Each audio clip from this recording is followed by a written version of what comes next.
Hello students, welcome to food nutrition and dietetics channel. So last lecture में हमने unit 1 का chapter 1 complete किया था। इस लेक्चर में हम स्टार्ट करने वाले हैं chapter 2, that is therapeutic diets.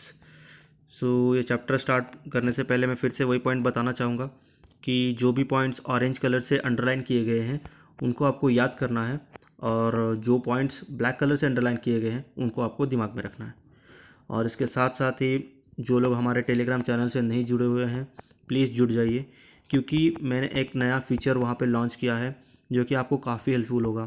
वहाँ पे मैंने एक ऐसा इंटरफेस दिया है जहाँ पे आप माइंड मैप्स एक्सेस कर सकते हैं इन पीडीएफ्स का। उसके साथ साथ पीडीएफ लिंक भी आपको मिल जाएगी। सो ज़रूर हमारा टेलीग्राम चैनल ज्वाइन कीजिए, काफ़ी हेल्पफुल होगा, क्योंकि मुझे तो काफ़ी हेल्पफुल लग रहा है। ठीक है, चलिए तो बिना किसी देरी के स्टार्ट करते हैं। A therapeutic diet is qualitative or quantitative modification of a normal regular diet that has been tailored to suit the changing nutritional need of a patient or individual. It is used to improve specific health disease condition. It is planned diet to supplement the medical or surgical treatment. तो यहाँ पे बताया जा रहा है कि therapeutic diet एक qualitative या फिर क्वांटिटेटिव मॉडिफिकेशन होता है, चेंजेस होते हैं जो कि हम जो नॉर्मली डाइट लेते हैं उसमें किए जाते हैं। सो ये चेंजेस इस तरह से किए जाते हैं ताकि जो भी पेशेंट है या फिर जो भी अफेक्टेड इंडिविजुअल है उसके चेंजिंग न्यूट्रिशन रिक्वायरमेंट, मतलब जिसको बॉडी में जो भी न्यूट्रिएंट्स की रिक्वायरमेंट है वो प्रोवाइड करते हुए एक डाइट प्लान करते हैं। और ये हेल्प करता है उस पेशेंट को उसके डिजीज़ या फिर हेल्थ कंडीशन को इम्प्रूव करने के लिए। यहाँ पे बोला जा रहा है कि मोस्टली जो भी थेरेपेटिक डाइट दिया जाता है वो सप्लीमेंट करने के लिए दिया जाता है उन पेशेंट्स को जो कि अंडरगो किए हैं मेडिकल या फिर किसी सर्जिकल ट्रीटमेंट को। ठीक है, तो चलिए आगे बढ़ते हैं। यहाँ पे मैंने एक इम्पॉर्टेंट माइंड करके दिखा दिया है जो कि एक बॉक्स में दिया गया है बैलेंस डाइट के बारे में, तो वो पढ़ते हैं। Balance diet contains a variety of food in such quantities and proportions that the need for energy, protein, vitamins, minerals, fats and other nutrients is adequately met for maintaining health and well-being। काफ़ी basic सी definition दी गई है जो कि हमने 11th में ही पढ़ चुके हैं। तो यहाँ पे बोला जा रहा है कि बैलेंस डाइट में ऐसे फूड या फिर उसके क्वांटिटीज़ होने चाहिए जिसमें प्रॉपर क्वांटिटी में एनर्जी होना चाहिए, प्रोटीन होना चाहिए, विटामिन होना चाहिए, फैट्स होने चाहिए, यही सब चीज़ें होनी चाहिए ताकि हम प्रॉपर और अच्छा हेल्थ मेंटेन कर सकें। काफ़ी बेसिक सी चीज़ है, आपने 11th में पढ़ा ही होगा। अगर आप चाहें तो इसे नोट कर सकते हैं, वरना आगे बढ़ते हैं। ठीक है, आगे दिया गया है फिगर 2.1 जो कि इलिस्ट्रेट कर रहा है रूटीन हॉस्पिटल डाइट। सो हॉस्पिटल डाइट में 3 तरह के डाइट्स प्रोवाइड किए जाते हैं, जिसमें लिक्विड डाइट आता है, नॉर्मल और जनरल डाइट आता है, और तीसरा सॉफ्ट डाइट होता है। लिक्विड डाइट में फर्दर क्लासिफिकेशन हमें देखने के लिए मिल रहा है कि यहाँ पे लिक्विड डाइट को क्लासीफाई किया जाता है 2 के अंदर, that is clear liquid diet और full liquid diet, full fluid diet. ठीक है, तो चलिए आगे बढ़ते हैं। इसके डिस्क्रिप्शन इसके बारे में आगे दिए गए हैं कि क्या है कैसे है, आगे पढ़ते हैं। A normal or general diet in a hospital setting is balanced diet that meets the nutritional requirement of an individual patient. It is given to the individual's medical condition, does not permit any specific modification. Most of the hospitals follow simple dietary recommendations given by ICMR while planning the general diet। तो यहाँ पे बोला जा रहा है कि normal या फिर हम जो जनरल डाइट, ऊपर हमने देखा कि क्या होता है बैलेंस डाइट के बारे में, जैसे कि बॉक्स में दिया गया था। सो ये एक ऐसा डाइट होता है जो कि किसी भी इंडिविजुअल की न्यूट्रिशनल रिक्वायरमेंट को फुलफिल करता है। तो यहाँ पे बोला जा रहा है कि अगर ये डाइट उन पेशेंट्स को ही दिया जाता है जिनमें कोई स्पेसिफिक डाइटरी मॉडिफिकेशन करने की ज़रूरत नहीं है। सो उस केसेस में मोस्टली ICMR के 5 फूड ग्रुप्स जो कि सजेस्ट किए गए थे, जो कि हमने 11th स्टैंडर्ड में ही पढ़ा है कि कौन से 5 फूड ग्रुप्स सजेस्ट किए गए थे, तो उसको ध्यान में रखते हुए एक जनरल डाइट प्लान किया जाता है। आगे बढ़ते हैं। It is plan keeping the ICMR 5 food groups in mind so that the optimum amount of all nutrients are provided. Further, since the patient is hospitalized or bed rest, a reduction of 10% in energy intake should be made. The diet provides approximately 1600 to 2200 kilocalories and contains around 180 to 300 grams of carbohydrate, 60 to 80 grams of fats and 40 to 70 grams of proteins। तो यहाँ पे बोला जा रहा है कि जो भी पेशेंट आया है हॉस्पिटल में तो वो मोस्टली बेड रेस्ट पे होते हैं। सो बेड रेस्ट कंडीशन में हमें जो कि एनर्जी इंटेक जो पेशेंट को हम प्रोवाइड कर रहे हैं, जो भी फूड हम दे रहे हैं उसको, सो उस फूड में इस तरह से प्लान किया जाना चाहिए कि उसमें जो एनर्जी का इंटेक हो पेशेंट का वो नॉर्मल से 10% कम हो, और जो कि अप्रॉक्सीमेटली 1600 से 2200 किलो कैलोरीज के एनर्जी प्रोवाइड करें, और 180 से 300 ग्राम कार्बोहाइड्रेट हो, 60 टू 80 ग्राम फैट हो, और 40 टू 70 ग्राम प्रोटीन हो। तो ये सब चीज़ें हमें ध्यान में रखनी होती है। ठीक है, आगे बढ़ते हैं। फिगर 2.1 जो कि हमने ऊपर पढ़ा था, also illustrate the soft diet and the liquid diet which are examples of therapeutic diet. In addition to these there may be other modified diets which are given to the individual or patient as a part of their therapeutic needs. The reason for altering the diet may include, तो जैसा कि हमने ऊपर पढ़ा तो उसके बारे में ही बताया गया है कि जो डाइट को अल्टर किया जाता है उसके हिसाब से जो हमने देखा liquid diet, soft liquid diet, soft diet वगैरह, सो ये सारी चीज़ें अल्टर की जाती है। तो ये अल्टरेशन क्यों किया जाता है उसके रीजंस दिए गए हैं। पहला पढ़ते हैं। For essential or life-saving treatment. For example, people diagnosed with celiac disease are put in a gluten-free diet. तो यहाँ पे पहला कंडीशन हमें बोला जा रहा है कि ये एसेंशियल होता है लाइफ सेविंग ट्रीटमेंट्स के लिए, जहाँ पे एग्जांपल दिया गया है सीलियक डिजीज़ को। सो आप सोच रहे होगे सीलियक डिजीज़ क्या है। सीलियक डिजीज़ एक तरह का ऑटोइम्यून डिसऑर्डर है जहाँ पे पर्सन ग्लूटेन को फीड नहीं कर सकता, मतलब ग्लूटेन वाला डाइट नहीं ले सकता। तो यहाँ पे आपको दो कन्फ्यूजन होगा कि सीलियक डिजीज़ क्या है और ग्लूटेन क्या है। तो ग्लूटेन क्या है, तो सीलियक और में जो हमने ऑटोइम्यून बोला, ऑटोइम्यून डिसऑर्डर्स ऐसे डिसऑर्डर्स होते हैं जिसमें जो बॉडी है अपने सेल्स को रिकॉग्नाइज नहीं कर पाता, जिस कारण वो अपने सेल्स को ही अफेक्ट करने लगता है। और यहाँ पे मोस्टली जो ग्लूटेन है वो स्मॉल इंटेस्टाइन के सेल्स को अफेक्ट करता है। सो इस कंडीशन में जो होता है उसको सीलियक डिजीज़ बोलते हैं। और जो ग्लूटेन है, ग्लूटेन एक तरह का प्रोटीन होता है जो कि हमें वीट में, बार्ली में और राई जैसे चीज़ों में देखने के लिए मिलता है। ये एक ऐसा चीज़ होता है जो कि प्रोवाइड करता है हमारे डॉ को इलास्टिसिटी और च्यूवी टेक्सचर। जो भी हम देखते हैं ना, इलास्टिसिटी जो भी रहती है हमारी रोटियों वगैरह की, सो वो इसी ग्लूटेन की वजह से होता है। आपने देखा भी होगा, बीच में न्यूज़ में आया था कि ग्लूटेन वगैरह कुछ निकाल रहे थे लोग, वीडियोस वगैरह वायरल हुए थे। सो आप जानते ही होगे, बट स्टिल मैंने आपको डिफाइन कर दिया कि ग्लूटेन क्या है। ठीक है, तो चलिए दूसरा पॉइंट पढ़ते हैं। To replenish patients who are malnourished because of disease such as cancer and intestinal disease by providing a greater amount of nutrient such as protein. तो दूसरा हमें रीज़न दिया जा रहा है कि ये पेशेंट के जो मालनरिश्ड कंडीशन है जो कि उसके डिजीज़ के कारण हुए हैं उसको इम्प्रूव करने में हेल्प करता है। जैसे कि यहाँ पे एग्जांपल दिया गया है कि कैंसर और इंटेस्टाइनल डिजीज़ के केस में ग्रेटर अमाउंट ऑफ न्यूट्रिएंट जैसे कि प्रोटीन की रिक्वायरमेंट होती है। ठीक है, आगे बढ़ते हैं। To correct deficiency and maintain optimum nutrition status. Obvious सी बात है, जो भी डिफिशियंसी जिस पर्सन के बॉडी में है, उस पेशेंट के बॉडी में है, उसको मेंटेन करना, उसके ऑप्टिमल न्यूट्रिशन स्टेटस को इम्प्रूव करना। ठीक है, next is to provide rest और relieve an affected organ such as in gastritis. तो यहाँ पे बोला जा रहा है कि इसके साथ साथ ये डाइट हमें ये भी हेल्प करते हैं कि उस पेशेंट को प्रोवाइड किया जाए रेस्ट, और उसके जो ऑर्गन अफेक्टेड ऑर्गन है उसको रिलीव किया जाए। तो जैसे कि यहाँ पे एग्जांपल दिया है गैस्ट्राइटिस। गैस्ट्राइटिस बेसिकली आप समझ सकते हो जो गैस की प्रॉब्लम होती है लोगों को, जिसमें काफ़ी जगह पे उनको पेन जैसा फील होता है। तो इस सारी चीज़ों में जो डाइट अगर हम मॉडिफाई कर दें और उसको अल्टर कर दिया जाए तो इन सारी चीज़ों से जो अफेक्टेड ऑर्गन है उनको भी रिलीफ मिलती है। ठीक है, अगला है to adapt to the body's ability to digest, absorb, metabolise और excrete. For example a low fat diet provided in fat mall absorption.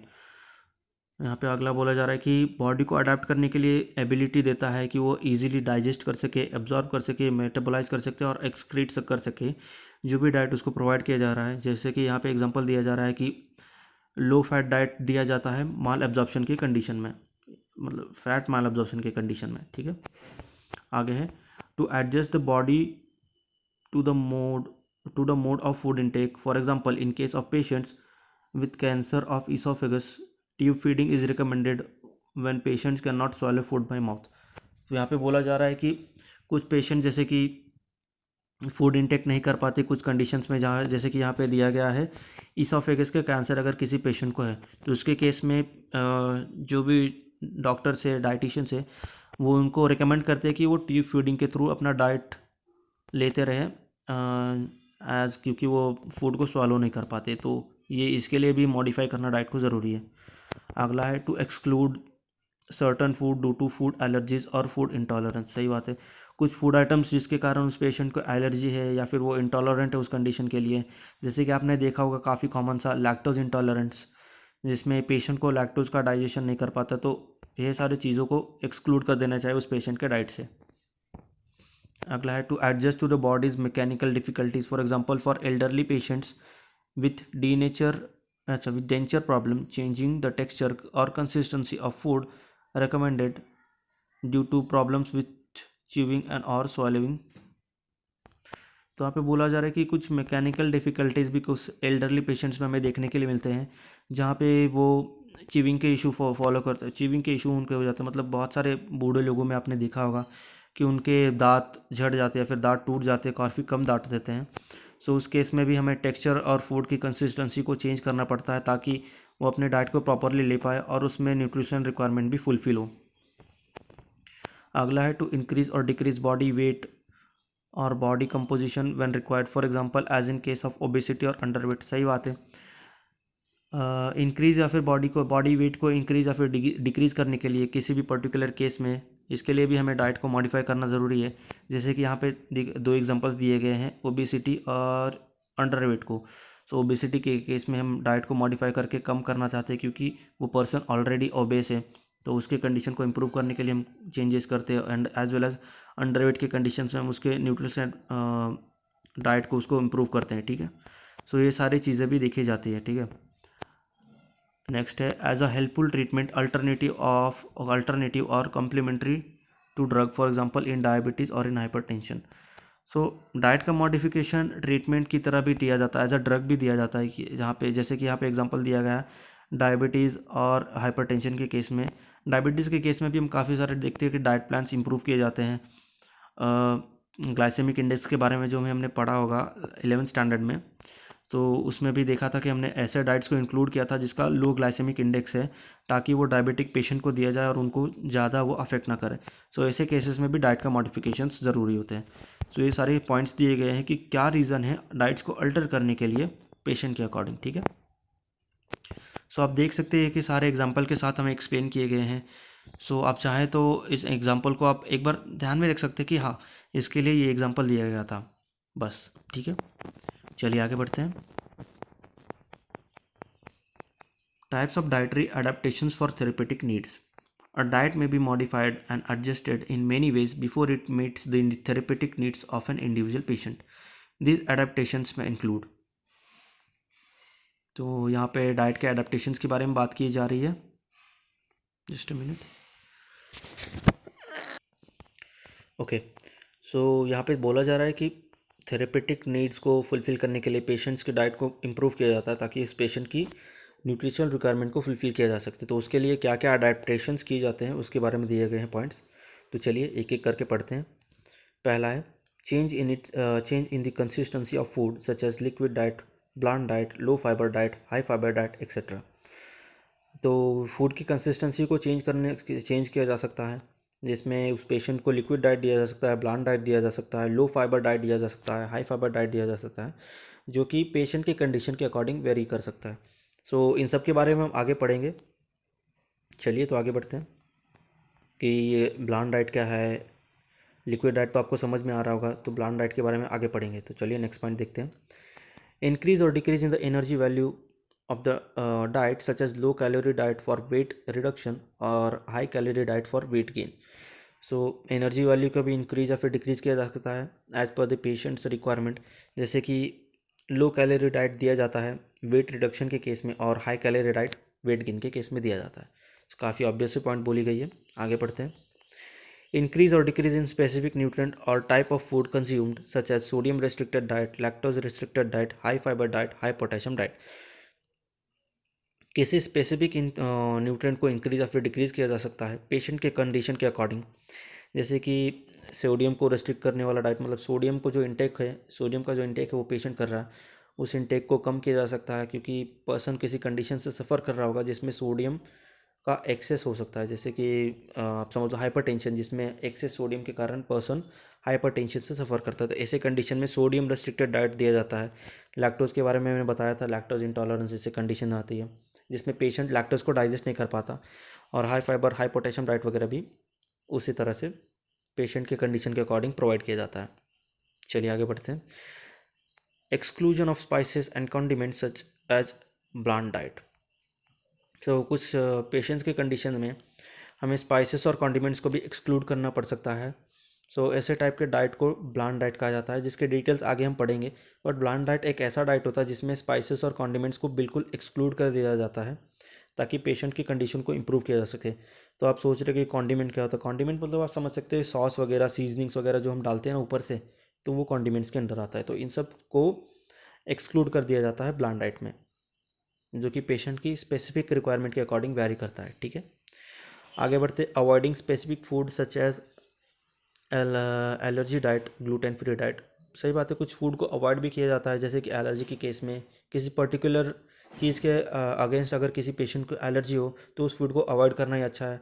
और ग्लूटेन के बारे में मैंने पढ़ा था कि जैसे कि कोई पर्सन सफ़र कर रहा है सीलियक डिजीज से, तो उनके केस में हमें ग्लूटेन फ्री डाइट देना पड़ता है, तो ये भी हमें देखना पड़ता है। ठीक है, आगे है adjustment in the ratio and balance of protein, fats and carbohydrate such as diabetic diet, renal diet and cholesterol lowering diet.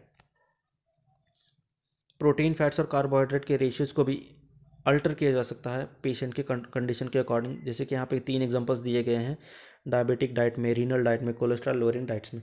तो इसमें जो रेशियो है प्रोटीन, फैट्स और कार्बोहाइड्रेट का, ये वैरी करता है, इसको हम एडजस्ट करते हैं पेशेंट के नीड के अकॉर्डिंग। ठीक है, अगला है टेस्ट डाइट। इसको आप देख सकते हो, मैंने ब्लैक कलर से अंडरलाइन किया है, तो आपको ये ध्यान में रखना है, शायद इससे आपको डायरेक्ट क्वेश्चन पूछ सकते हैं। चलिए पढ़ते हैं क्या है test diet. These are single meals or diet lasting for 1 or few days that are given to patient in connection with certain test. Example, the fat absorption test used to determine if steria is present.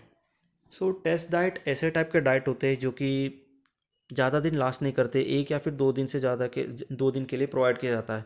सो ऐसे diet patient को इसलिए दिया जाता है ताकि हम देख सकें कि उस पेशेंट को उस चीज़ को, किसी पर्टिकुलर न्यूट्रिएंट को बॉडी प्रॉपरली एब्जॉर्ब कर पा रही है क्या नहीं, प्रॉपरली बॉडी रिस्पॉन्ड कर रही है क्या नहीं, उसके लिए हम दिया जाता है। जैसे कि यहाँ पे बोला जा रहा है कि फैट एब्जॉर्प्शन टेस्ट करके एक टेस्ट डाइट दिया जाता है जिसमें हम डिटरमाइन करते हैं कि पेशेंट स्टीरिया से सफ़र कर रहा है क्या नहीं। तो ऐसे टाइप के टेस्ट डाइट दिए जाते हैं। ठीक है, चलिए आगे बढ़ते हैं। Change in the frequency of meal, feeding intervals, rearrangement of the number such as diabetic diet, diet for peptic ulcer disease etcetera. तो मील्स की फ्रीक्वेंसी या फिर फीडिंग इंटरवल्स को भी रीअरेंज या फिर चेंज किया जा सकता है पेशेंट के नीड्स के अकॉर्डिंग। जैसे कि कोई पेशेंट अगर डायबिटिक है तो डायबिटिक के केस में हमें बोला जाता है कि बहुत सारे डाइट्स को अवॉइड करना चाहिए और उसके ड्यूरेशन को भी काफ़ी हद तक हम मेंटेन करते हैं ताकि अच्छी तरह से उस पेशेंट को जो डाइट दिया जा रहा है वो प्रॉपरली एब्जॉर्ब हो रहा है कि नहीं, उसी चीज़ वो सारी चीज़ें देखी जाती है। और पेप्टिक अल्सर के केस में भी डाइट्स को ऐसे तरह से इम्प्रूव किया जाता है ताकि उनको मोर फ्रिक्वेंटली डाइट नहीं खाने के लिए दिया जाता है, किसी पर्टिकुलर इंटरवल में, किसी पर्टिकुलर टाइम ड्यूरेशन में, स्लॉट में उनको डाइट प्रोवाइड किया जाता है। तो फ्रीक्वेंसी मील का और उसकी फीडिंग इंटरवल्स, मतलब कितनी बार खाना दिया जा रहा है और कितने देरी के बाद, कितने ड्यूरेशन के बाद फीडिंग की जा रही है, तो ये सारी चीज़ें भी देखी जाती हैं।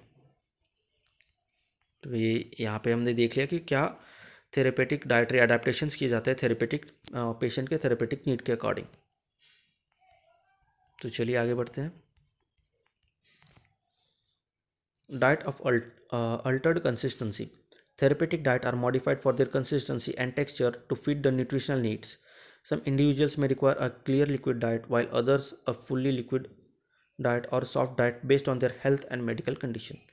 Figure 2.2 represents the modified diet based on consistency. तो यहाँ पे बोला जा रहा है कि थेरेपेटिक डाइट, जिसको मॉडिफाइड डाइट भी बोला जाता है, तो इस केस में जो कंसिस्टेंसी है वो भी काफ़ी मेजर रोल प्ले करती है। फूड की कंसिस्टेंसी और उसका टेक्सचर जो कि फिट कर सके पेशेंट के पर्टिकुलर न्यूट्रिशन नीड को। सो जैसे कि कुछ इंडिविजुअल्स को हम क्लियर लिक्विड डाइट देते हैं ताकि वो फुल क्लियर लिक्विड डाइट देते हैं, तो वो पेशेंट के कंडीशन के अकॉर्डिंग है। अगर वो पेशेंट प्रॉपरली जो नॉर्मल डाइट है उसको डाइजेस्ट नहीं कर पा रहा अच्छी तरह से, तो उसको हम इनिशियली क्लियर लिक्विड डाइट देते हैं और ग्रेजुअली उसको शिफ्ट किया जाता है नॉर्मल लिक्विड डाइट में। सो इस तरह से पेशेंट को कंडीशन को इम्प्रूव करने के लिए हम डाइट्स को इम्प्रूव करते हैं, अल्टर करते हैं। फूड की कंसिस्टेंसी भी काफ़ी इंपॉर्टेंट रोल प्ले करती है। सो फूड की कंसिस्टेंसी की बेसिस में एक फिगर हमें दिया गया है कि कैसे हम कंसिस्टेंसी को मॉडिफाई किया गया है। तो यहाँ पे 3 क्लासिफिकेशन है, लिक्विड डाइट, सॉफ्ट डाइट और ब्लॉन्ड डाइट। लिक्विड डाइट में फिर से 2 तरह के हैं, clear liquid diet, full fluid diet. और सॉफ्ट डाइट और ब्लॉन्ड डाइट आगे इन सब के डिस्क्रिप्शन नीचे दिए गए, तो आप चाहें तो इसको नोट कर सकते हैं। ये काफ़ी इंपॉर्टेंट है, डायरेक्टली क्लासिफिकेशन पूछ दिया जाता है और डायरेक्टली इन सब के डेफिनेशंस पूछ दिए जाते हैं, तो आपको ये नोट कर लेना है। चलिए तो आगे बढ़ते हैं। सो पहला है liquid diet. Liquid diet consist of food that can be served in liquid और strain form at room temperature. They are usually prescribed in febrile state, post operative, that is after surgery, when the patient is unable to digest solid food. It is also used for individuals with acute infection or digestive problems to replace fluid lost by vomiting and diarrhea. ठीक है, तो यहाँ पे बोला जा रहा है कि लिक्विड डाइट एक ऐसा डाइट होता है जहाँ पे पेशेंट को ऐसा फूड और ऐसा स्ट्रेन फॉर्म में फूड दिया जाता है जो कि यूजुअली प्रिस्क्राइब किया जाता है उन पेशेंट्स को जो कि फेब्राइल स्टेट में, मतलब काफ़ी वीक कंडीशन में है, मतलब कोई भी फूड डाइजेस्ट नहीं कर पा रहे, वीक भी हैं और उनको डाइट देना ज़रूरी भी हो जाता है उस कंडीशन में। सो ये मोस्टली उन पेशेंट्स को दिया जाता है जो कि रिसेंटली किसी सर्जरी से अंडरगो किए हों और फेस कर रहे हो डाइजेस्टिव इश्यूज से और सॉलिड फूड को डाइजेस्ट नहीं कर पा रहे हो, तो उसके केस में। और कोई पेशेंट जो कि एक्यूट इन्फेक्शन से सफ़र किया हो, डाइजेस्टिव प्रॉब्लम से सफ़र कर रहा हो। और तीसरा दिया गया है कि अगर कोई पेशेंट का काफ़ी फ्लूइड लॉस हो गया हो, वोमिटिंग या फिर डायरिया के कंडीशन में। सो इन सब कंडीशंस में हम लिक्विड डाइट दिया जाता है। तो कौन से 3 कंडीशन है? पहला कंडीशन है कि वो पेशेंट काफ़ी वीक कंडीशन में और फूड को बिल्कुल खा ही नहीं पा रहा, तो उस कंडीशन में हम लिक्विड डाइट देते हैं। दूसरा पोस्ट ऑपरेटिव, मतलब वो पेशेंट अंडरगो किया हो कोई सर्जरी वगैरह जिसके कारण वो फूड इंटेक नहीं कर पा रहा, तो उसके कंडीशन में भी हम लिक्विड डाइट देते हैं, सॉलिड फूड इंटेक नहीं कर पा रहा। और तीसरा कंडीशन, अगर वो पर्सन कोई डाइजेस्टिव प्रॉब्लम या फिर इन्फेक्शन फेस किया हो और उसके साथ साथ वो वॉमिटिंग और डायरिया से सफ़र किया हो जिसके कारण उसके बॉडी में जो फ्लूइड की क्वांटिटी है और फ्लूइड और इलेक्ट्रोलाइट का बैलेंस, फ्लूइड एंड इलेक्ट्रोलाइट का जो बैलेंस है वो कम हो गया हो, तो उन सब कंडीशंस में, इन 3 कंडीशंस में लिक्विड डाइट दिया जाता है। सो लिक्विड डाइट को फर्दर क्लासीफाई किया गया है 2 में जो कि हमने ऊपर पढ़ा, क्लियर लिक्विड डाइट और फुल फ्लूइड या फिर फुल लिक्विड डाइट। सो इन दोनों के बारे में पढ़ते हैं। तो काफ़ी बेसिक चीज़ें आप देख सकते हैं, तो चलते हैं आगे। A clear liquid diet includes foods and fluids that are clear and liquid at room temperature. The main purpose of the clear liquid diet is to provide fluid and electrolyte to prevent dehydration. It provides a considerable amount of energy but very little amount of other nutrients. It is also deficient in roughage and fiber. Hence, it is nutritionally inadequate and should only be used for short periods, that is 1 or 2 days. यहाँ पे पहला clear liquid diet के बारे में बताया गया है,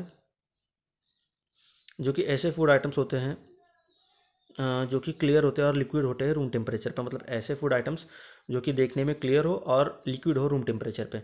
सो इसका मेन पर्पस होता है फ्लूइड और इलेक्ट्रोलाइट को बैलेंस करना पेशेंट के बॉडी में और डिहाइड्रेशन को प्रिवेंट करना। तो ये उतने कंसिडरेबल अमाउंट में मतलब जो भी पेशेंट का न्यूट्रिएंट रिक्वायरमेंट है उसको पूरी तरह से फुलफ़िल तो नहीं कर पाता क्योंकि ये डेफिशिएंट होता है काफ़ी सारे रफेज में और फाइबर्स में, इसलिए इस डाइट को यूजुअली काफ़ी शॉर्ट पीरियड के लिए दिया जाता है, जैसे कि 1 या फिर 2 दिन के लिए। सो इस तरह के डाइट को क्लियर लिक्विड डाइट कहा जाता है। तो इसके एग्जांपल्स दिए गए हैं, वाटर हो गया, स्ट्रेन्ड फ्रूट जूसेस हो गया, कोकोनट वाटर है, नींबू पानी है, वे वाटर है, बार्ले है, एरोवेट है, राइस कांजी है। तो ये सारे डाइट्स आप देख सकते हो कि बिल्कुल ऐसा डाइट है जो कि पानी की तरह होता है और लिक्विड होता है रूम टेम्परेचर। तो ये वो पेशेंट के न्यूट्रिशनल रिक्वायरमेंट को पूरी तरह से फुलफ़िल तो नहीं कर पाता, बट इनिशियली 1-2 दिन के लिए हम दे सकते हैं। ठीक है, सो अगला पढ़ते हैं। सूप वगैरह, स्ट्रेन्ड वेजिटेबल मीट सूप, वही सब एग्जांपल्स है उसके जो दिए गए हैं। दूसरा है a full liquid diet includes foods and fluid that are liquid और semi liquid at room temperature. It is a step between a clear liquid diet and a regular diet. The purpose of full liquid diet is to provide an oral source of fluid for individuals who are incapable of chewing, swallowing, or digesting solid food. It provides more calories than the clear liquid diet and also gives adequate nourishment, except that it is deficient in fiber. It is prescribed for post-operative patients and gastrointestinal illness. The nutritive content of the full liquid diet can be increased by using protein, vitamins and fibre supplements. So दूसरा classification है full liquid diet का. तो full liquid diet एक ऐसा diet होता है जिसमें जो फूड आइटम्स हम प्रोवाइड किए जा रहे हैं उस पेशेंट को, वो या तो लिक्विड या फिर सेमी लिक्विड होता है रूम टेम्परेचर पे. सो इस डाइट का पर्पज़ ये होता है कि ये उन इंडिविजुअल को दिया जाता है जो कि सॉलिड फूड को च्यू नहीं कर पा रहे, स्वैलो नहीं कर पा रहे और सॉलिड फूड को डाइजेस्ट नहीं कर पा रहे. सो इन सब कंडीशंस के केस में हम पेशेंट्स को फुल लिक्विड डाइट प्रिस्क्राइब करते हैं. तो ये जो फुल लिक्विड डाइट है, फुल लिक्विड डाइट में जो हमें नॉर्मल डाइट में कैलोरी जो हमें मिलते हैं उस क्वांटिटी में तो ये कैलोरी प्रोवाइड नहीं करता और उसके साथ साथ ये फाइबर्स में भी डेफिशिएंट होता है. बट ये उन पेशेंट्स को प्रिस्क्राइब किया जाता है जो कि रिसेंटली किसी सर्जरी अंडरगो किया हो या फिर कोई गैस्ट्रोइंटेस्टाइनल इशू से सफ़र कर रहे हो. सो इन सब कंडीशंस में हम पेशेंट्स को एक फुल लिक्विड डाइट का प्रिस्क्रिप्शन करते हैं. ठीक है. सो इसमें हम पेशेंट के प्रोटीन, विटामिन्स और फाइबर सप्लीमेंट्स को दिया जाता है उसके साथ साथ, क्योंकि हमने देखा कि ये इन तीनों चीज़ों में डेफिशिएंट है. तो इसके साथ साथ काफ़ी सारे सप्लीमेंट्स हमें देने पड़ते हैं प्रोटीन्स के, विटामिन्स के और फाइबर्स के, ताकि पेशेंट की कंडीशन को अच्छी तरह से इम्प्रूव किया जा सके और उसको कोई और इलनेस सफ़र ना करना पड़े. तो उसके एग्जांपल्स दिए गए हैं कि क्रीम सूप हो गया, वेजिटेबल सूप है, दाल सूप है, स्ट्रेंड फ्रूट जूसेस है, लस्सी है, योगर्ट है, hot Coca, coffee, milk, serial porridge etcetera. तो ये सारी चीज़ें दी जाती है. तो आप देख सकते हो कि ये जो दो वर्ड्स है क्लियर लिक्विड डाइट और फुल लिक्विड डाइट, इनके बीच में इतने डिस्टिंक्शन तो नहीं है, बट अगर देखा जाए तो ये डायरेक्टली आपको पूछ दिया जा सकता है और आपको इनको अलग करना मतलब डिफरेंशिएट करना आना चाहिए क्योंकि काफ़ी इंपॉर्टेंट है. सो आपने देखा कि क्लियर में कैसा है, तो मैं फिर से एक बार बता देता हूँ क्योंकि थोड़ा कन्फ्यूजिंग है यहाँ पे. तो क्लियर लिक्विड डाइट ऐसा डाइट है जो कि क्लियर होता है और लिक्विड होता है रूम टेम्परेचर पे और मेजरली फोकस करता है पेशेंट के फ्लूइड और इलेक्ट्रोलाइट बैलेंस को मेंटेन करने के लिए और प्रिवेंट करने के लिए डिहाइड्रेशन को. सो इसमें कंसिडरेबल मतलब उतने अच्छे अमाउंट में तो एनर्जी नहीं मिलता, बट इतना मिल जाता है कि पेशेंट सर्वाइव कर सकता है. तो ये मेजरली डेफिशिएंट होते हैं रफेज और फाइबर्स में और बाकी सारे न्यूट्रिएंट्स इसमें ना होने के कारण ये काफ़ी शॉर्ट ड्यूरेशन के लिए दिया जाता है, जैसे कि 1 या 2 दिन के लिए. तो इसके एग्जांपल्स जैसे कि हमने देख ही लिया. तो ये है क्लियर लिक्विड डाइट. और जो हमने पढ़ा फुल लिक्विड डाइट, तो फुल लिक्विड डाइट लिक्विड भी हो सकता है या फिर सेमी लिक्विड हो सकता है रूम टेम्परेचर पे, जो कि पेशेंट को दिया जाता है जो कि सफ़र कर रहे हो, अगर वो च्यू नहीं कर पा रहे हो फूड को, स्वैलो नहीं कर पा रहे हो, डाइजेस्ट नहीं कर पा रहे सॉलिड फूड को. सो इस केस में फुल लिक्विड डाइट दिया जाता है ताकि पेशेंट अच्छी तरह से अपने फूड को ले सके और उसके जो कैलोरी इनटेक है उसको तो एटलीस्ट फुलफिल किया जा सकता है. तो ये कैलोरीज तो उतना प्रोवाइड नहीं करता और फाइबर में भी डिफिशिएंट होता है, बट उन पेशेंट को दिया जाता है जो कि पोस्ट ऑपरेटिव मतलब सर्जरी अंडरगो किया हो, गैस्ट्रोइंटेस्टाइनल इलनेस से सफ़र कर रहे हो. सो इस डाइट के साथ साथ उन पेशेंट को प्रोटीन, वाइटामिन और फाइबर सप्लीमेंट दिया जाता है. और यहाँ पे देख सकते हैं कि इन्होंने शॉर्ट ड्यूरेशन नहीं बोला है, तो ये पेशेंट को काफ़ी लंबे समय तक भी दिया जा सकता है उसके कंडीशन के अकॉर्डिंग. और सप्लीमेंट्स वगैरह तो हम दे ही रहे, तो बाकी सारे उसके न्यूट्रिएंट इनटेक भी फुलफिल हो जाता है. तो यहाँ पे आप देख सकते हो डिस्टिंक्शंस हमें देखने के लिए मिल रहे हैं. सो आप चाहे तो इन दोनों को डिफ्रेंशिएट करके 2 कॉलम्स में लिख सकते हैं ताकि आपको अच्छे से इन दोनों के बीच में डिफरेंसेस पता लग जाए. तो चलिए बिना किसी देरी के आगे बढ़ते हैं. अगला है soft diet. Soft diet as the name suggest include the soft whole food that is lightly seasoned and is similar to the regular diet. The term soft refers to the fact that foods included in this type of diet are soft in consistency, easy to chew and made of simple and easily digestible food. तो soft diet जैसे कि हमें नाम ही बता रहा है कि इसमें उस तरह के फूड आइटम्स को इंक्लूड किया जाता है जो कि टेक्सचर या फिर कंसिस्टेंसी में सॉफ्ट होते हैं और इजीली च्यूएबल होते हैं और डाइजेस्टेबल होते हैं. सो इस तरह के फूड आइटम्स जो कि इंक्लूड किए जाते हैं किसी पेशेंट के डाइट में, सो उस तरह के डाइट को सॉफ्ट डाइट कहा जाता है जो कि जो कि सॉफ्ट होते हैं कंसिस्टेंसी में और इजीली च्यूएबल और डाइजेस्टेबल होते हैं. आगे पढ़ते हैं. It does not contain any harsh fiber or strong flavors. It is given during acute infection certain gastrointestinal disorder and at the post-operative stage to individuals who are in early phases of recovery following surgery. The soft diet provides a transition between a liquid diet and a normal diet. That is during the period when the patient has to give up a full liquid diet but not yet is able to digest a normal diet. तो ये आप देख सकते हो, मैंने orange colour से underline किया तो काफ़ी इंपॉर्टेंट है। यहाँ पे बोला जा रहा है कि सॉफ्ट डाइट में हार्श फाइबर्स वगैरह, स्ट्रॉन्ग फ्लेवर्स वगैरह इंक्लूड नहीं किया जाता है, और ये यूजुअली एक्यूट इन्फेक्शन या फिर किसी सर्टन गैस्ट्रोइंटेस्टाइनल डिसऑर्डर्स के केस में दिया जाता है इंडिविजुअल को। पोस्ट ऑपरेटिव कंडीशंस में भी दे सकते हैं अगर पेशेंट की कंडीशन इंप्रूव हो रही हो। सो यहाँ पे बोला जा रहा है कि ये एक अर्ली फेज़ है रिकवरी का, ये एक अर्ली फेज, अच्छा ये पेशेंट का अर्ली फेज़ या फिर रिकवरी फेज़ में दिया जाता है पेशेंट को, जो कि ऐसे पेशेंट जो कि ना ही पूरी तरह से गिव अप कर पा रहे हैं लिक्विड डाइट को या फिर क्लियर लिक्विड डाइट को, क्लियर लिक्विड डाइट या फिर फुल फ्लूइड डाइट को, और ना ही नॉर्मल डाइट को ट्रांजिशन नहीं कर पा रहे। मतलब समझ सकते हो आप कि क्लियर लिक्विड डाइट पे पेशेंट है इनिशियल स्टेजेस में, जैसे कि पोस्ट ऑपरेटिव कंडीशन हमने उनको क्लियर लिक्विड डाइट दे दिया, तो उसके साथ क्लियर लिक्विड डाइट दे रहे कुछ दिन, या कि 1 या फिर 2 दिन के लिए दिया गया। 1 या फिर 2 दिन के बाद हम उनको शिफ्ट कर देते हैं फुल फ्लूइड डाइट पे, जहाँ पे फ्लूइड या फिर सेमी फ्लूइड डाइट उनको दिया जाता है और उसके साथ साथ सप्लीमेंट्स प्रोवाइड किया जाता है। अब जैसे जैसे पेशेंट की कंडीशन इंप्रूव होती जाती है तो उसको हम धीरे धीरे शिफ्ट करते हैं सॉफ्ट डाइट पे। तो सॉफ्ट डाइट में जैसे कि ऐसे फूड होते हैं जो कि सॉफ्ट या फिर ईजिली च्यूएबल होते हैं। सो ये इसलिए दिया जाता है क्योंकि पेशेंट ना ही फुल्ली तरह से रिकवर हो पाया कि वो नॉर्मल डाइट ले सके, और वो फुल फ्लूइड डाइट को अब गिव अप करना चाहता है। मतलब आप समझ सकते हो ना कि फुल फ्लूइड डाइट पे पेशेंट कितने ही दिन ही रह सकता है, और सप्लीमेंट्स वगैरह दे रहे हैं। सो उसको धीरे धीरे नॉर्मल डाइट पर ले जाने के लिए हम बीच में एक सॉफ्ट डाइट का ट्रांजिशन देते हैं, ताकि वो पेशेंट पहले सॉफ्ट डाइट में सूट हो जाए, उसके बाद हम फिर उसको नॉर्मल डाइट पे शिफ्ट कर दिया जाता है। ठीक है, तो आप समझ रहे हो कि कैसे हम ट्रांजिशन कर रहे हैं क्लियर लिक्विड डाइट से फुल लिक्विड डाइट, फिर फुल लिक्विड डाइट से सॉफ्ट में, सॉफ्ट होने के बाद फर्दर हम धीरे धीरे उसको नॉर्मल डाइट पे शिफ्ट कर देते हैं। सो इस तरह से फ्लो चलता है। ठीक है, चलिए तो आगे पढ़ते हैं। Soft diet can be nutritionally balanced, providing approximately 1800 to 2000 calories and 55 to 65 grams of protein। तो बोला जा रहा है कि जो न्यूट्रिशनल क्वांटिटी दी गई कि सॉफ्ट डाइट में कैसा न्यूट्रिशनल क्वांटिटी होता है, तो इसमें 1800 से लेकर 2000 कैलोरीज होती है और 55 से 65 ग्राम तक प्रोटीन्स देखने के लिए मिलता है, जो कि पेशेंट को प्रोवाइड किया जाता है कंज्यूम करने के लिए एडिक्वेट अमाउंट ऑफ फूड। तो इसके अकॉर्डिंग हम डाइट प्लान करते हैं। ठीक है, तो सॉफ्ट डाइट के एग्जांपल्स क्या हो गए, अब तो हमने देख लिया कि क्या है सॉफ्ट डाइट, मतलब कैसी कंसिस्टेंसी होती है और कैसा इजीली डाइजेस्टेबल होता है। बट सॉफ्ट डाइट में एक्चुअली क्या आता है वो चीज़ हम पढ़ेंगे एग्जांपल्स में। ठीक है, soft diet freely permits the use of boiled vegetables, soft raw fruit without seeds, broths of all soups, cooked pulses in the form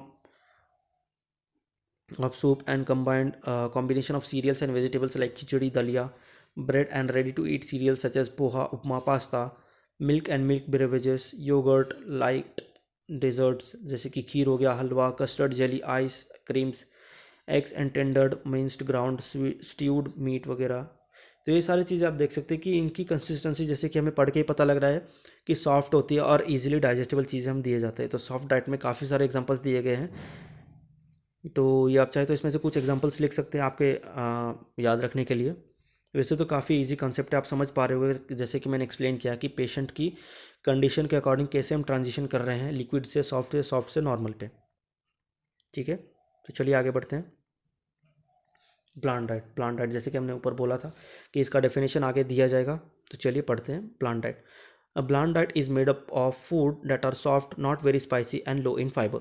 it consist of food that are mechanically, chemically and thermally non irritating, that is are least likely to inflame the gastrointestinal tract. Individuals suffering from gastric or duodenal ulcers, gastritis or ulcerative coitus are prescribed this diet. So blunt diet एक ऐसा तरह का soft diet होता है जो कि ना ही ज़्यादा स्पाइसी होता है और उसमें फाइबर्स भी कम होते हैं।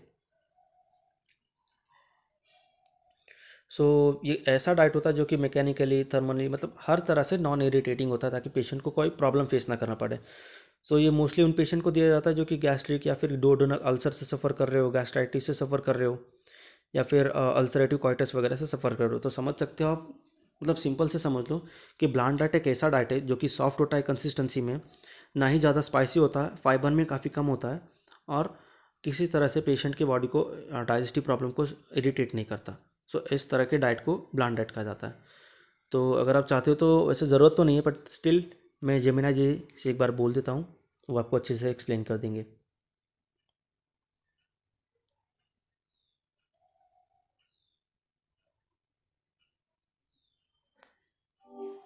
जेमिना जी, प्लीज़ एक्सप्लेन कीजिए ब्लांट डाइट क्या होता है। ब्लैंड डाइट में ऐसे खाद्य पदार्थ शामिल होते हैं जो पेट के लिए आसान होते हैं और पाचन तंत्र में जलन पैदा करने की संभावना कम होती है। इस डाइट में आमतौर पर कम फाइबर, नरम और आसानी से पचने वाले खाद्य पदार्थ शामिल होते हैं। ये डाइट उन लोगों के लिए उपयोगी हो सकती है जिन्हें पेट की समस्याएं हैं, जैसे कि एसिड रिफ्लक्स, गैस्ट्रिटिस या अल्सर। क्या आप ब्लीन डाइट के बारे में तो आपने सुन लिया कि ब्लांट डाइट क्या होता है और किस तरह की कंसिस्टेंसी होती है और उन किन पेशेंट्स को दिया जाता है। ये काफ़ी इंपॉर्टेंट है, इन पर डायरेक्टली क्वेश्चंस पूछा जा सकता है, तो आपको ये नोट करते रहना है, ठीक है। चलिए तो आगे बढ़ते हैं। तो देखें यहाँ पे एग्जांपल्स दिया गया है कि कौन से फूड इंक्लूडेड होते हैं ब्लांट डाइट में। तो ब्लांट डाइट में मिल्क होता है, मिल्क के प्रोडक्ट्स होते हैं जो कि लो होते हैं फैट में और फैट फ्री होते हैं। Bread, pasta made up of refined cereals, rice, cooked fruits and vegetables without peel and seed, eggs and lean tender meat such as fish, poultry and steam baked and grilled, cream हो गया, butter, pudding and custard, clear soup. तो ये सारे examples दिए गए कि कौन से फूड्स हैं जो कि इंक्लूडेड होते हैं ब्लांट डाइट में। तो यह सब आप पढ़ के ही देख सकते हो कि ये ऐसे चीज़ें हैं जो कि किसी तरह का प्रॉब्लम कर ही नहीं सकते पेशेंट की बॉडी में, ठीक है।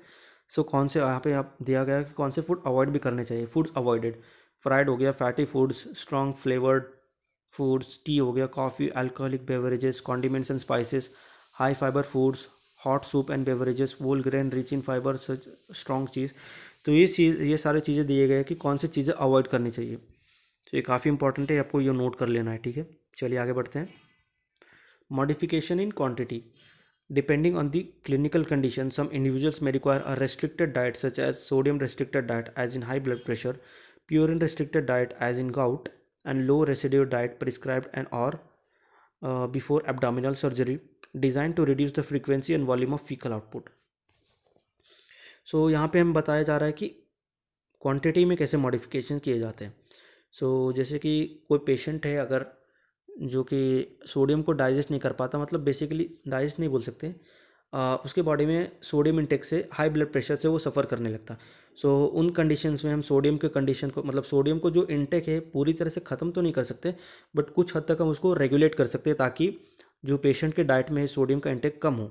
और उसके साथ साथ यहाँ पे और एग्जांपल दिए गए, जैसे कि प्यूरिन रेस्ट्रिक्टेड डाइट दिया जाता है गाउट के केस में, लो रेसिड्यू डाइट दिया जाता है एब्डोमिनल सर्जरी के केस में, जो कि डिज़ाइन किया जाता है रिड्यूस करने के लिए उसके फ्रीक्वेंसी और फीकल आउटपुट को देखने के लिए, ठीक है, फीकल आउटपुट को इम्प्रूव करने के लिए। यहाँ पे आप देख सकते हैं कि कैसे मॉडिफाई किया जा रहा है क्वांटिटी के बेसिस पे फूड को। आगे पढ़ते हैं। Sometimes a complete elimination diet may be recommended when an individual experiences food intolerance और complete insensitivity to a particular food such as gluten free diet और डेयरी फ्री डाइट और nut free diet etcetera. तो यहाँ पे वही बोला जा रहा है कि कुछ केसेस में हमें फूड को कम्प्लीटली एलिमिनेट भी करना पड़ सकता है क्योंकि वो पर्सन किसी पर्टिकुलर फूड से इंटॉलरेंट है, कम्प्लीटली इनसेंसिटिव है, जैसे कि मैंने बोला था लैक्टोज इंटॉलरेंस है। तो वैसे यहाँ पे बोला जा रहा है कि ग्लूटेन फ्री डाइट दिया जाता है कुछ पेशेंट को, जैसे कि हमने पढ़ा था सीलियक डिजीज़ के केस में, तो उनको कम्प्लीटली अगर वो ग्लूटेन एलिमिनेट ही करना पड़ेगा तभी वो सर्वाइव कर सकते हैं। तो उस कंडीशन में कुछ डाइट को हमें निकाल देना ही ठीक रहेगा, मतलब बिल्कुल एक्सक्लूड कर देना पड़ता है, एलिमिनेट करना पड़ता है, ठीक है। तो यहाँ और एग्जांपल से ग्लूटेन फ्री डाइट है, डेयरी फ्री डाइट, नट फ्री डाइट वगैरह दिया गया है।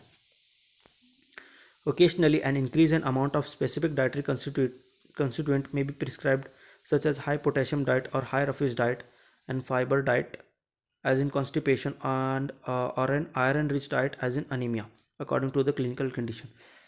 हमने देख लिया कि कैसे पहले कंडीशन में हमने देखा कि कैसे किसी पर्टिकुलर न्यूट्रिएंट को रेगुलेट किया जा सकता है, दूसरे कंडीशन में देखा कि कैसे कम्प्लीटली एलिमिनेट करना पड़ता है, और तीसरे कंडीशन में हम देख सकते हैं कि किसी पर्टिकुलर स्पेसिफिक न्यूट्रिएंट को या फिर किसी फूड आइटम को हमें इम्प्रूव भी करना पड़ सकता है या फिर अमाउंट उसकी बढ़ानी भी पड़ सकती है। जैसे कि केस में कुछ कुछ पेशेंट्स को हाई पोटेशियम डाइट भी दिया जाता है या फिर हाई रफेज डाइट दिया जाता है, हाई फाइबर डाइट दिया जाता है, जो कि पेशेंट जो कि सफ़र कर रहे हो कॉन्स्टिपेशन से, इनको हाई फाइबर डाइट दिया जाता है, या फिर आयरन रिच डाइट भी सजेस्ट किया जाता है ऐसे पेशेंट्स को जो कि अनीमिया से सफ़र कर रहे हो। तो यहाँ पे 3 चीज़ हमने देख ली कि कैसे डाइट का मतलब जो भी न्यूट्रिएंट्स है उसके वैल्यूज़ को कैसे रेगुलेट करना है, उसके साथ साथ कुछ ऐसे न्यूट्रिएंट्स जो कि पर्सन बिल्कुल इंटॉलरेंट है तो उसको एलिमिनेट कर देना है, और कुछ ऐसे न्यूट्रिएंट्स जो कि इम्प्रूव या फिर इंक्रीज़ कर देना है पेशेंट की डाइट में ताकि उसकी कंडीशन को इम्प्रूव किया जा सके। तो हमने क्वांटिटी के बेसिस पे मॉडिफिकेशन देखा। आगे पढ़ते हैं। Modification in nutrient, that is proteins, fats and carbohydrate content. The nutrient content of the diet is modified to treat deficiency, change body weight, or control certain diseases such as hypertension or diabetes. You may have come across patients with high blood sugar levels being prescribed a diabetic diet which requires change in the amount and type of carbohydrate included in each meal. Refined carbohydrates such as sugar, honey, refined flour, semolina, etc. are avoided and are used and the use of complex carbohydrate जैसे कि whole wheat flour, coarse cereals etc. is recommended. Patients with heart diseases require the fat control low cholesterol diet, while patients with renal, that is kidney failure, and advanced liver diseases require low protein. तो यहाँ पे बोला जा रहा है कि content के basis पे किस न्यूट्रिएंट को मॉडिफाई करना पड़ सकता है पेशेंट में डिफिशियंसी को ट्रीट करने के लिए। जैसा कि बोला जा रहा है कि अगर बॉडी वेट को कंट्रोल करना है, रेगुलेट करना है, या फिर हाइपरटेंशन को रेगुलेट करना है, डायबिटीज़ को रेगुलेट करना है, तो उसके केस में किस पर्टिकुलर प्रोटीन की क्वांटिटी को रेगुलेट करना है। जैसे कि हाइपरटेंशन के केस में हमने देखा कि सोडियम रेस्ट्रिक्टेड डाइट नहीं, रेस्ट्रिक्टेड डाइट को फॉलो किया जाता है। डायबिटीज़ के केस में कार्बोहाइड्रेट को कम किया जा सकता है। मतलब समझ सकते हो कि कार्बोहाइड्रेट की डाइट को अगर हम कार्बोहाइड्रेट की क्वांटिटी को कम कर दे पेशेंट में, तो उस पेशेंट की कंडीशन काफ़ी हद तक इम्प्रूव हो जाएगी। और यहाँ पे बोला जा रहा है कि हाई ब्लड शुगर लेवल के कंडीशन में, वही डायबिटीज़ के बारे में बोला जा रहा है कि कैसे कार्बोहाइड्रेट के डाइट को इम्प्रूव किया जा सकता है। सो कार्बोहाइड्रेट को किस तरह से इम्प्रूव किया जा सकता है, यहाँ पे वो भी बोला गया। सो कार्बोहाइड्रेट को इम्प्रूव करने के लिए रिफाइंड कार्बोहाइड्रेट जैसे कि शुगर, हनी वगैरह को अवॉइड करना चाहिए, और कॉम्प्लेक्स कार्बोहाइड्रेट को उसके डाइट में देना चाहिए। तो रिफाइंड कार्बोहाइड्रेट के एग्जांपल जैसे कि हमने देखा शुगर है, हनी है, रिफाइंड फ्लोर है, तो ये सारी चीज़ों को अवॉइड करना चाहिए, और कॉम्प्लेक्स कार्बोहाइड्रेट जैसे कि वोल व्हीट फ्लोर वगैरह को देना चाहिए उस पेशेंट्स को। सिमिलरली हार्ट डिजीज़ के केस में फैट कंट्रोल या फिर कोलेस्ट्रॉल कंट्रोल डाइट देना चाहिए, और रीनल फेलियर के केस में और या फिर लीवर डिजीज़ के केस में लो प्रोटीन डाइट देना चाहिए। यहाँ पे देख सकते हैं कि कैसे पर्टिकुलर डिजीज़ की कंडीशन के अकॉर्डिंग हम किस न्यूट्रिएंट को रेगुलेट कर रहे हैं। डायबिटीज़ के केस में रिफाइंड कार्बोहाइड्रेट को छोड़ते हुए कॉम्प्लेक्स कार्बोहाइड्रेट को इंक्लूड करना चाहिए, और जो पेशेंट्स सफ़र कर रहे हैं हार्ट डिजीज़ से तो उनको फैट कंट्रोल डाइट या फिर लो कोलेस्ट्रॉल डाइट देना चाहिए। रीनल या फिर लीवर डिसऑर्डर के केस में लो प्रोटीन डाइट देना चाहिए। और आगे पढ़ते हैं। Require low protein diet, patients with HIV diseases, cancer और malnutrition and a high protein a high protein and high calorie diet. Others, as in case of overweight, obesity and weight reduction diet, low in fat and calories recommended. तो यहाँ पे बोला जा रहा है कि HIV या फिर HIV हो गया, कैंसर हो गया, या फिर माल न्यूट्रिशन के केस में हाई प्रोटीन डाइट और हाई कैलोरी डाइट दिया जाता है। वेराज इन केस ऑफ ओवरवेट या फिर ओबेसिटी में, जहाँ पे हमें वेट को रिड्यूस करना है, तो उसके केस में लो फैट या फिर लो कैलोरी डाइट रिकमेंड किया जाता है। ठीक है, सो आगे पढ़ते हैं। अगला मॉडिफिकेशन है मील फ्रीक्वेंसी के बेसिस पे, मतलब कितनी बार मील्स लेना है। ठीक है, individual suffering from gastroesophageal reflux disease, that is GERD, are benefited from consuming small but frequent meals, that is 5 to 6 small meals instead of 3 regular meals are recommended.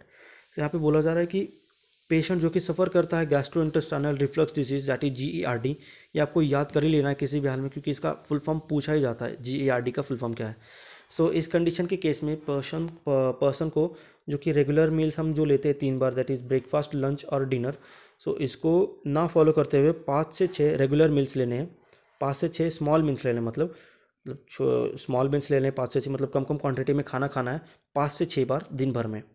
तो इस तरह से मील फ्रीक्वेंसी को भी इम्प्रूव करना ज़रूरी है पेशेंट के कंडीशन के अकॉर्डिंग।